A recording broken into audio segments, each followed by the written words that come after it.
Even with the best possible risk management, you can never rule out an avalanche accident. That's why it is particularly important to have good companion rescue skills, and you also need to be fully equipped. A full set of emergency equipment includes an avalanche transceiver, shovel, and probe. The survival curve of avalanche burial victims shows a striking drop-off after 15 minutes. This means that, if possible, a completely buried victim should be fully freed within these 15 minutes. Studies have shown that only groups that are carrying complete sets of emergency equipment can keep to this time limit. For example, a group that is equipped with only avalanche transceivers but not shovels and no probes to determine the exact burial location will require an average of 2 hours to free a person buried 80 centimeters deep. Only when you carry all 3 items of equipment with you and can use them do you have a good chance of freeing a burial victim in 10 to 12 minutes. By using modern avalanche transceivers, you can ensure that you get the closest distance when conducting a find search, so when making a cross.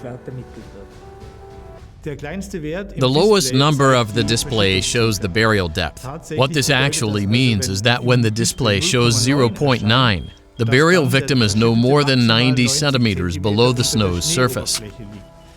This is important for us in order to know how deep we need to probe. The closest distance shown on the avalanche transceiver should be marked on the snow surface using a headband, beanie, or glove. Pinpointing is the last phase of the search. This means you work with the probe, insert it directly into the place marked as the closest distance, and then quickly continue probing at intervals of 20 to 30 centimeters, the length of a ski boot, and a spiral out from that point. When probing, it is important that the probe is inserted quickly and deep enough.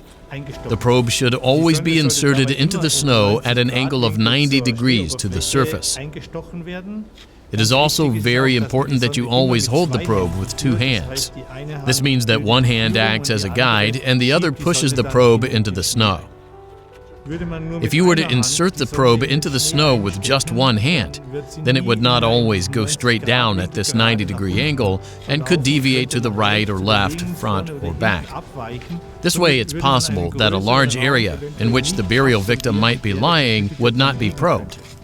A sudden or abrupt change to the insert depth indicates a hit, when combined, of course, with the feeling of hitting a soft body.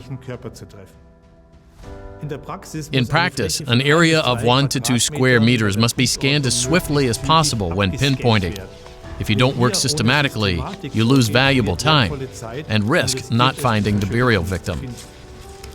If you get a hit, it should be communicated loudly by shouting, "Hit" or "Strike." Once you get a probe hit, leave the probe in place. It will serve as a means of orientation, like Ariadne's thread back to the burial victim, so to speak.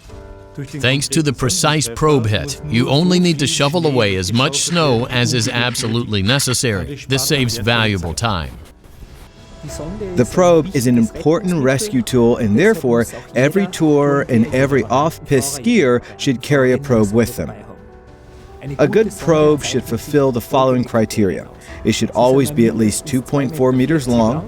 Its circumference should be as thick as possible because this gives it the rigidity it needs not to go astray in the avalanche deposit zone. This means it can be inserted in a straight line. The probe should have a quick assembly system that gets the probe more or less ready to use in just a few seconds. Ideally, the tip of the probe should be slightly larger to prevent it getting stuck when inserted. The probe should have centimeter markings on it. This helps with the search. It also aids the digging process.